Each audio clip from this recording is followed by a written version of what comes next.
반갑습니다. 산골짜기TV 홍건대 목사입니다. 오늘은 계시록 문맥을 통해서 음녀 바벨론이 무엇인가 하는 것을 살펴보도록 하겠습니다. 대개는 그 음녀 바벨론은 로마 가톨릭이다 이렇게 말하는 분들이 계신데 상당히 설득력 있게 딱딱 맞는 얘기하죠. 그런 분들이 아마 안식교 쪽인 걸로 알고 있는데 너무 이렇게 딱딱 맞춰서 얘기하기 때문에 반박하기가 상당히 어려울 정도인데 제가 말씀드리는 것을 듣고 나면 아마도 좀 다르구나, 완전히 다른 해석이었구나 하는 것을 좀 이해하시면서 반박할 수 있겠다는 생각을 하실 수 있으리라고 봅니다. 자, 그럼 성경적으로 음녀 바벨론은 제가 해석한 바로는 이 본문에서는 예루살렘으로 보는 것이 맞다 이렇게 생각을 합니다. 물론 제 해석이 절대적으로 맞다 하는 것은 아니지만 한번 쭉 14가지 정도를 얘기하려고 하는데 한번 들어보시면서 같이 분별해 보시면 좋겠습니다. 자, 17장 1절부터 쭉 보겠습니다. 첫 번째 음녀의 특징은 물 위에, 많은 물 위에 앉아 있다. 근데 이 물이 뭐냐? 15절로 넘어가서 보면 백성과 무리와 열국과 방언들이다. 자, 이 물 위에 앉아 있는 음녀, 물이 굉장히 많다 했습니다. 그만큼 음녀의 어떤 지위, 많은 무리와 백성, 열국, 방언들의 어떤 위에 있는, 앉아 있는 그런 지위인데, 이런 위치에 있는 것은 사실 아브라함의 후손들, 아브라함의 축복을 받은 모든 민족이 너로 말미암아 복을 받을 것이다 라고 그렇게 복의 근원이 되라고 하신 그 아브라함의 후손이라고 볼 수 있는 것이죠. 그런 정체성을 가지고 있다 하는 것입니다. 자, 두 번째로 우리가 볼 것은 땅의 임금들이라고 되어 있는데 2절에 보시면 땅의 임금들이 그와 더불어 음행했다. 자, 이 계시록 본문에서 땅의 임금들은 로마의 황제나 분봉왕들하고는 다른 존재로 묘사가 됩니다. 그래서 전체적인 의미로 봤을 때는 영적인 세력들, 에베소서에 말하고 있는 그 정사와 권세와 어둠의 세상 주관자들, 이런 존재들로 보는 것이 오히려 더 맞지 않겠나 싶습니다. 그래서 영적인 간음을 하는 예루살렘에 대해서 쭉 보여주고 있는 그런 것이죠. 그래서 이 예루살렘은 바로 땅의 왕들을 다스리는 큰 성이다 이렇게 말해주고 있는 것이죠. 여기서 이제 우리가 계시록에서 이 성이라는 존재는 이 사람들의 집합체로 같이 보여집니다. 거룩한 성 예루살렘, 좀 뒤에 가서 또 얘기하겠지만 거룩한 성 새 예루살렘은 성도들의 집합체죠. 그리고 바벨론은 이 바벨론 성, 큰 성은 거룩한 성과 대비되는 큰 성은 이제 배교자들의 집합체 이렇게 볼 수 있는 것이죠. 그리고 이제 하나님을 믿지 않고 예수 그리스도를 믿지 않는 자들의 집합체 이렇게 볼 수 있는데, 자, 그런 큰 성이 이제 바벨론이다 이렇게 말했는데 그게 바로 예루살렘이다. 그 땅의 임금들을 다스린다라고 했죠. 그래서 예루살렘의 영적 지위는 영적으로는 최고봉입니다. 정치적으로는 뭐 별 볼 일 없죠. 그렇지만 영적으로는 예수님이 거기에서 사역을 하셨고, 예수님이 사역하실 때 누가 나옵니까? 모든 그 귀신들의 왕인 바알세불, 마귀가 나와서 예수님을 시험했죠. 마귀는 예루살렘을 주 무대로 활동하고 있었다 이렇게 볼 수가 있습니다. 그래서 땅의 임금들을 다스리는 큰 성은 바로 예루살렘 성이다 이렇게 볼 수 있는 것이죠. 세 번째로는 이제 3절에 보시면 천사가 이 음녀를 만나기 위해서 어디로 나갑니까? 자, 광야로 나가는데 이 광야는 12장 14절에 보시면 이 여인이, 용의 박해를 받는 여인이 독수리 2날개를 받아서 한 떼와 2떼와 반 떼를 양육받기 위해서 거처하는 곳이 바로 광야입니다. 근데 이 여인은 바로 해를 옷 입은 여인인데 이 여인은 이스라엘이죠. 메시아를 잉태하고 탄생시킨 이스라엘이 보호를 받기 위해서 광야로 나갔는데 나중에 광야로 나가보니까 음녀가 거기 앉아 있는 거죠. 그렇게 지금 되어 있다 하는 것을 볼 수 있습니다. 여기까지 하면 와, 이게 비약이 좀 심한데 이렇게 볼 수 있지만 끝까지 계속 들어보시면 좋겠습니다. 자, 그리고 네 번째로 우리가 생각할 것은 음녀라는 개념은 전통적으로 배교한 이스라엘을 가르칩니다. 호세아서에도 그렇고 에스겔이나 선지서들을 쭉 보면 이 배교한, 하나님을 떠나고 이방신과 연합한 이런 상태를 일컬어서 음녀, 음행이라고 그렇게 표현을 하고 있죠. 자, 그리고 다섯 번째로 볼 수 있는 것은 큰 성이라고 했을 때는 이 거룩한 성과 대비되는 개념이죠. 좀 전에 아까 말씀드렸지만, 그래서 특히 이제 성은 여자로 많이 이렇게 비유가 되죠. 거룩한 성, 새 예루살렘 성 뭡니까? 어린 양의 신부죠. 여성이죠. 그리고 음녀는 큰 성 바벨론. 그러면 이렇게 두 개가 다 이렇게 딱 갈라지는 거죠. 여성으로서, 성으로서 하나는 크고 하나는 거룩하고 이렇게 대비되는 개념으로 등장하고 있다. 그래서 큰 성은 타락한 예루살렘, 거룩한 성은 예수 그리스도로 말미암아 구별된 거룩한 성도들의 무리, 이렇게 해서 서로가 이제 대비되는 그런 개념으로 등장한다 하는 것입니다. 자, 그 다음에 여섯 번째로 이 성에 대한 영적인 해석이 필요하다는 것은 우리가 11장 8절에 보시면 그들의 시체가 큰 성 길에 있으리니 그 성은 영적으로 하면 소돔이라고도 하고 애굽이라고도 하니 곧 그들의 주께서 십자가에 못 박히신 곳이라. 자, 그들의 주께서 십자가에 못 박히신 곳은 예루살렘이죠. 당연히 예루살렘 아닙니까? 자, 그런데 영적으로 하면 큰 성 길이라고 했죠. 그들의 시체가 큰 성 길에 있으리니 이 큰 성을 예루살렘이라고 표현을 한 것이죠. 그리고 그 성은 영적으로 하면 소돔, 그 다음에 애굽 이렇게도 얘기할 수 있다 했습니다. 그 이름을 바꾼 거죠. 영적으로 바꿔준 겁니다. 소돔과 같이 애굽이라고 같이 이렇게 말할 수 있다. 그러면 나중에 가서는 바벨론으로 그렇게 얘기를 하고 있는 것이죠. 그래서 여기서 큰 성이라고 이미 얘기를 했고, 큰 성이 바로 예루살렘이라는 것을 이 11장 8절은 빼박이죠. 빼박으로 이 큰 성이 바로 예루살렘이구나 하는 것을 분명하게 얘기하고 있습니다. 그리고 계시록에서는 한 번도 예루살렘이라는 땅에 있는 지명을 부르지 않습니다. 거룩한 성 새 예루살렘은 보여주죠. 그래서 예루살렘을 표현할 때는 일관적으로 영적으로 표현을 해주고 있다, 이렇게 볼 수 있습니다. 자, 그 다음에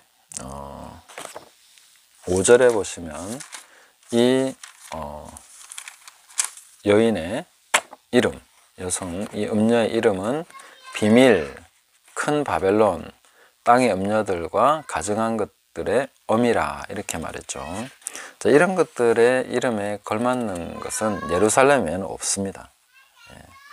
그래서 이런 구분을 그럼 예루살렘이라고 하는 이유가 뭐냐 하는 것을 갈라디아서에서 볼 수 있습니다. 갈라디아서 4장 25절에 보시면 이 예루살렘을 또 비유로서 얘기해주고 있는 대목이 나옵니다. 여성의 비유였죠. 하갈과 사라에 비유해서, 하갈은 아라비아에 있는 시내산, 그 다음에 지금 있는 예루살렘, 이렇게 말했죠. 그러니까 시내산, 율법에 매여 율법의 종로를 타는 그런 예루살렘, 이렇게 얘기했고, 사라를 향해서는 이제 오직 위에 있는 예루살렘은 자유자니 곧 우리의 어머니라, 이렇게 말했습니다. 그러니까 이 어머니로도 표현이 되어 있고, 여기서 이제 어미라는 표현과 이제 예루살렘이 곧 여성으로서 표현될 수 있다 하는 것을 분명하게 확인해 볼 수 있는 것이죠.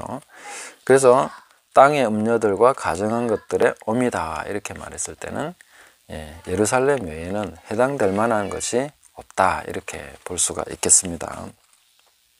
자, 8번째로 보시면 이 여자가 성도들의 피와 예수의 증인들의 피에 취했다, 이렇게 말해주고 있습니다. 그래서 당시에 계시록이 기록될 당시까지 그리스도인들의 순교는 예루살렘 중심으로 이루어졌죠.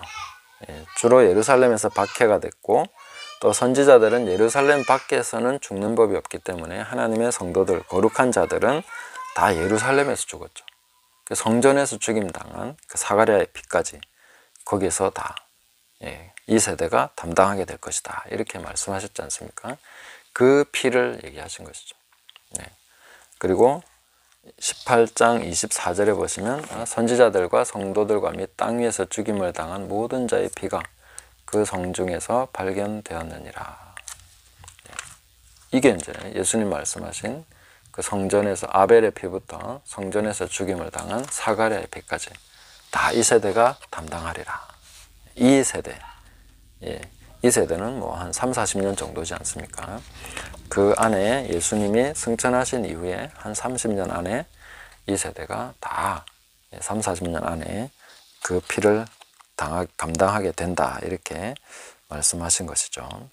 그래서 예루살렘 외에는 달리 해석할 수가 없겠다 하는 것입니다. 그 다음에 9번째 6절 후반부에 보시면 내가 그 여자를 보고 놀랍게 여기고 크게 놀랍게 여기니. 자, 엄청 놀란 거죠. 이거는 제가 세 번째 얘기한 것과 연결이 되는데, 광야로 가서 보니까 어마어마하게 놀랄 일이 있는 겁니다.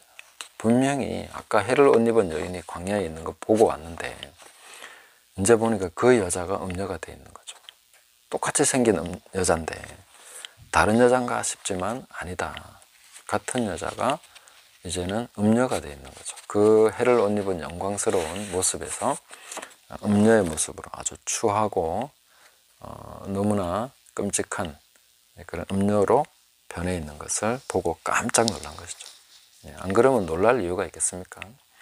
뭐 계시록에 이게 놀랄 만한 장면이 얼마나 많은데 뭐 사도 요한이 웬만한 거 보고 놀랬겠습니까? 그 정도 되니까 깜짝 놀란 것이죠. 자, 그 다음에 10번째로 보시면 그 3절에 보시면 이 짐승의 몸에 하나님을 모독하는 이름들이 가득하다, 이렇게 말했습니다. 하나님을 모독하는 이름. 자, 하나님을 모독할 수 있다는 것은 알아야 모독을 하죠. 그냥 이방신을 섬기는 사람들은 하나님을 모독할 수 없습니다. 왜냐하면은 그냥 자기들이 모르고 우매한 가운데, 캄캄한 가운데 살아가고 있을 뿐입니다. 그런데 하나님을 아는 자들만이 하나님을 모독할 수 있죠. 그래서 이 음녀와 함께 음녀가 타고 있는 이 짐승의 몸에 하나님의 이름을 모독하는 이름이 가득 적혀 있었다, 이렇게 보는 것으로 봐서는 분명히 하나님을 아는 것과 관련이 있다, 이렇게 볼 수 있겠죠. 자, 그 다음 11번째 18장 2절에 보시면 힘찬 큰 성 바벨론에 대해서 귀신의 처소와 각종 더러운 영이 모이는 곳과 각종 더럽고 가증한 새들이 모이는 곳이 되었다, 이렇게 말했습니다. 이거하고 예루살렘 무슨 상관이 있습니까? 상관이 있죠. 마태복음 12장 43절에서 45절 보시면 예수님께서 한 귀신 들린 사람에 대한 얘기를 하시면서 깨끗이 비고 청소되고 수리가 됐는데 귀신을 쫓아내니까요. 근데 비어 있으니까 또 돌아다니다가 다시 그 귀신이 돌아왔는데 잘 청소되어 있으니까 자기보다 더 악한 귀신 7을 데리고 와서 더 형편이 악화됐다, 이렇게 말해주면서 거기에 분명히 이렇게 덧붙이십니다. 이 악한 세대가 또한 이렇게 되리라, 이렇게 말씀하셨죠. 그러니까 한 사람에 대한 얘기가 아니라 그 세대, 예수님을 거부한 그 세대에 대해서 예수님께서 말씀하신 내용인 거죠. 그래서 바로 그 예루살렘 유대인들이 그와 같이 악하게 귀신들의 처소가 되어버리는 그런 식이 될 것이다. 이 세대가 바로 그렇게 될 것이다, 이렇게 예수님 말씀하신 내용 그대로입니다. 그래서 각종 귀신들, 그 다음에 더러운 영들, 그런 가증한 새들이 모이는 것이 되었다 하는 것입니다. 그 다음에 18장 5절에 보시면 죄가 하늘에 사무쳐서 그 불의한 일을 하나님이 기억하셔서 심판할 때가 됐다, 이렇게 말씀해 주시고 있죠. 그래서 AD 70년에 심판을 당하게 됩니다. 그래서 이 세대, 예수님께서 이 세대라고 말씀하신 것은 바로 예수님이 승천하신 이후에 뭐 한 40년 정도죠. 그 세대 안에 이루어지는 일이니까 이것이 정당한 해석이다, 이렇게 볼 수가 있겠죠. 자, 그 다음에 13번째로 보시면 7절에 보시면, 18장 7절에 보시면 이 음녀가 나는 여왕으로 앉은 자요 과부가 아니라 결단코 애통함을 당하지 아니하리라, 이렇게 말합니다. 자기를 여왕이라고 하는 거죠. 그러니까 하늘의 여왕, 하나님의 어떤 선택을 받은 자.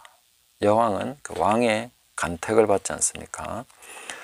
그렇게 해서 나는 결단코 애통함을 당하지 않는다. 이게 바로 철저한 선민사상으로 무장된, 거기에 딱 굳어진 그 사람들, 바로 예루살렘에 있는 유대인들을 얘기하는 것이죠. 이분들은 그 AD 70년에 멸망할 그 당시에조차도 자기들은 결코 망하지 않는다.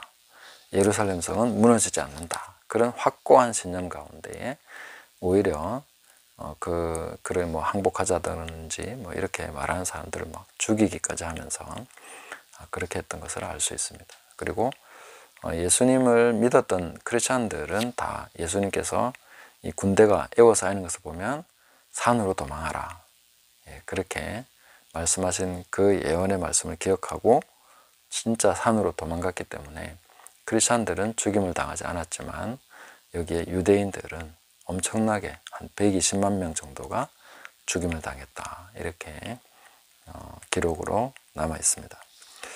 그 정도로 강력하게 나는 결단코 애통함을 당하지 않아 했던 사람들이 바로 유대인들이죠. 그 다음에 14번째 19장 7절에 이렇게 쭉 보시면은 무슨 얘기가 나오느냐면 혼인잔치, 어린 양의 혼인기약이 이르렀고, 이런 내용이 나옵니다.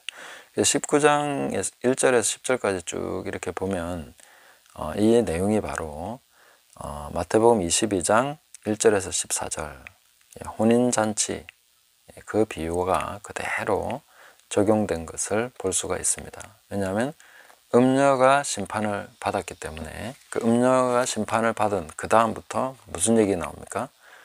혼인잔치 얘기가 나오는 거죠. 그래서 이것은 마태복음 21장 33절에서 46절에 포도원 품꾼 비유하고 그 다음에 이어지는 혼인잔치 비유하고 정확하게 맥락을 같이 하고 있습니다. 포도원 품꾼 비유는 무엇입니까? 포도원을 새로 주고 갔는데 왕이 보니까 이게 제대로 열매를 바치지 않는 거죠. 그래서 종들을 보내고 또 그 아들까지 보냈는데 다 그 종들은 죽이거나 뭐 쫓아내거나 막 이렇게 하고 아들을 죽여버리니까 군대를 끌고 가서 진멸하게 되는 것이죠. 실제로 군대에게 진멸당하는 것이 유대인들이죠. 그 유대인들은 자기들이 이 비유에 해당한다는 것을 분명하게 자기들 스스로가 알았습니다. 45절에 이 말은 자기들을 향해서 한 말인 줄 알았다고 했습니다. 그만큼 분명한 비유였던 거죠. 그리고 그 포도원은 새를 바칠 만한 다른 농부에게 주라고 그렇게 얘기하고 있지 않습니까? 그래서 복음이 이방인에게로 넘어가는 그런 내용들이 나옵니다. 그게 바로 계시록의 아주 중요한 주제인 것입니다. 유대인들이 예루살렘이 심판을 받고 복음이 이방인에게로, 그리고 혼인잔치에 청함을 받게 되는, 그렇게 나오는 것이죠. 그래서 그 9절에 19장 9절에 보시면 천사가 내게 말하기를 기록하라, 어린 양의 혼인잔치에 청함을 받은 자들은 복이 있도다, 이렇게 말씀하시는 것이죠.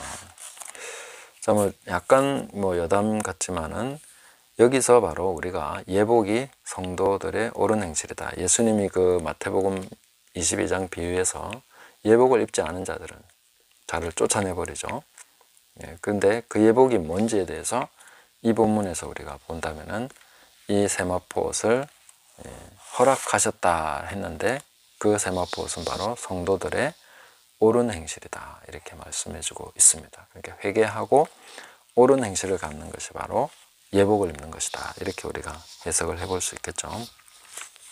그 예루살렘이 심판을 받아서 망하게 되고, 그런 역할, 영적인 지위, 많은 물 위에 있어서 복음을 전하는 그런 지위에 있지 못하게 되어버린 것이죠. 그래서 복음이 이방인에게로 넘어가고, 이방인의 교회, 그래서 소아시아에 있는 7교회에 편지를 써서 격려하고 또 계속해서 뭔가 개혁해 나갈 것, 회개할 것에 대해서 촉구하시면서 이 계시록이 시작되지 않습니까? 자, 이런 내용들이 쭉 연결되어 있다 하는 것을 우리가 볼 수 있고, 자, 이 음녀 바벨론이 바로 예루살렘이다 라는 것을 우리가 이해하는 것은 계시록 전체를 이해하는 굉장히 중요한 주제가 되기 때문에 제가 다시 한번 이 부분에 대해서 강조를 드렸습니다. 다른 영상에서 제가 15가지 이유 이렇게 해가지고 해놓은 영상이 있는데, 그 영상도 다시 한번 참고를 해보시면서 같이 보시면 좋겠습니다. 그래서 오늘 이렇게 말씀드린 내용하고 쭉 한번 살펴보시면, 왜 갑자기 뜬금없이 로마 가톨릭 교회가 음녀 바벨론이다 이렇게 말하면 안 되는지 분명하게 이해하셨으리라고 생각합니다. 그러나 하나님께 선택을 받고 영적인 그런 책임과 위치에 있는 자가, 축복해야 되는 위치에 있는 자가 타락해서 배도하게 됐을 때에, 변질됐을 때에 음녀가 된다 하는 내용은 사실 바벨론이나 또 한국 교회나 미국 교회나 다 우리 교회들도 다 해당될 수 있는 내용이기 때문에 여기에 우리가 경각심을 가져야 된다 이렇게 볼 수 있고요. 이 내용을 우리가 정확하게 이해하고, 그래서 문맥을 통해서 오늘 우리가 왜 음녀 바벨론이 예루살렘인가 하는 것을 살펴봤습니다. 감사합니다.